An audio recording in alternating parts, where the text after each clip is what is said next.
I never really said I didn't do it. I said it was an accident. I was pulled over because... Hang on. Don't talk yourself out of this again. I'm actually trying to help you right now. I feel like we was pulled over for no reason. If you follow... It doesn't matter if you were pulled over for no... Listen to me. This is all over not wearing your seatbelt. And here you are in felony court and you're still not taking responsibility. And I can sentence you to prison anywhere in the range of punishment, which is up to 20 years in prison for this. At first, this might sound like a simple misunderstanding.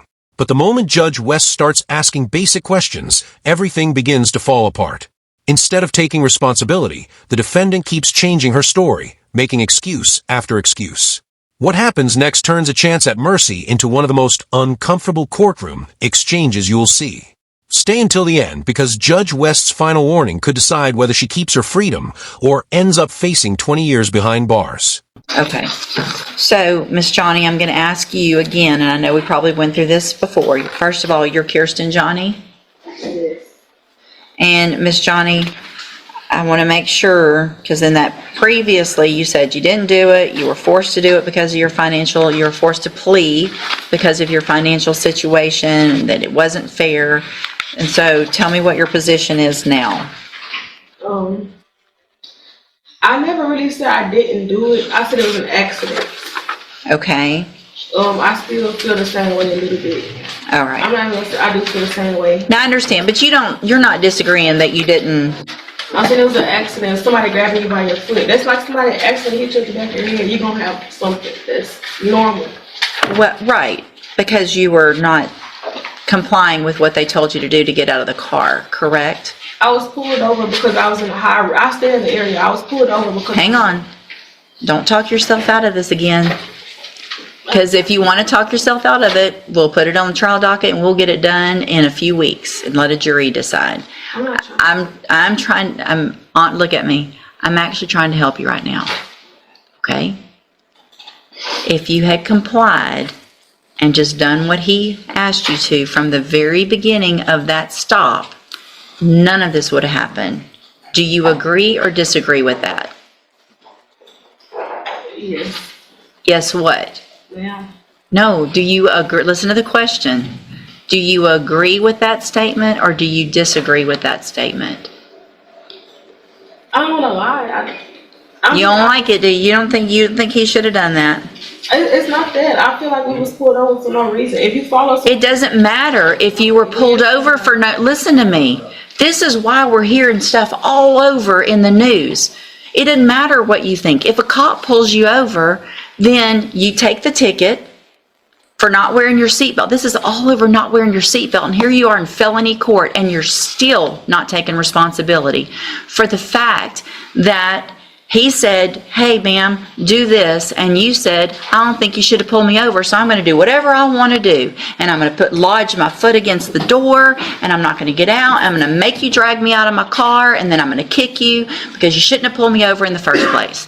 When all you had to do was get your ticket, go to JP court, and try to fight it there legally. But here you are in felony court for a second-degree felony instead.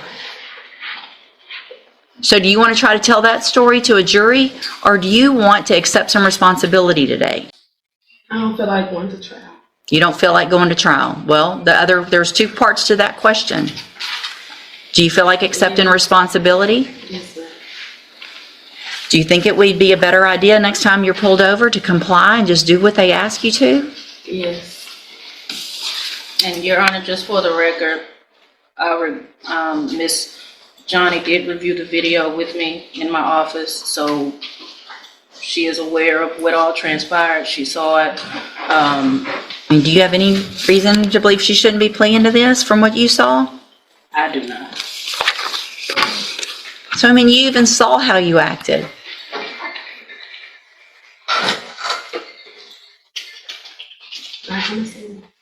It's probably a good idea. All right. I'm going to find that you previously entered your plea of guilty freely and voluntarily. I'm going to find sufficient evidence to find you guilty. I'm going to follow the agreement that you made with the district attorney. I hope you prove me wrong on this because I really have some concerns that you're going to be able to be successful because you're not taking responsibility and you're not wanting to follow directions and things like that. And you're about to have 4 years of having to follow directions on probation.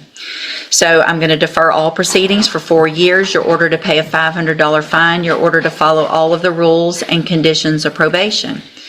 If you do that, this is a great opportunity today because you are not a convicted felon. You don't have that conviction on your record. And if you successfully complete it, follow all of the rules, you will never have a felony conviction. At the end of your probation, the case will actually be dismissed.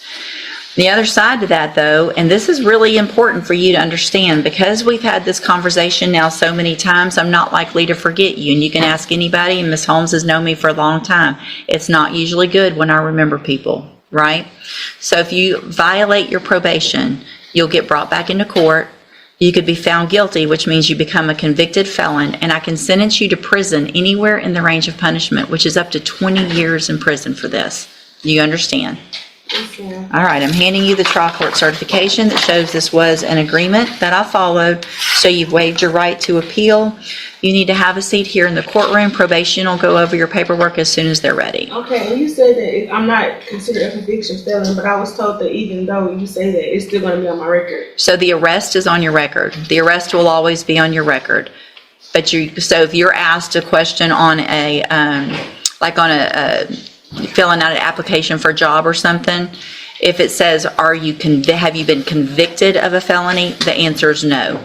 But if it says, have you ever been charged with a felony, or are you on probation for a felony? You are going to have to say yes to that. But the conviction part is still better than nothing, not having that conviction, right? Yes. Okay, have a seat in the courtroom.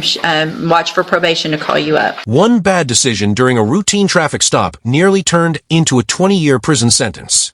Judge West gave her a second chance that many defendants never get, but whether she keeps that chance is entirely up to her.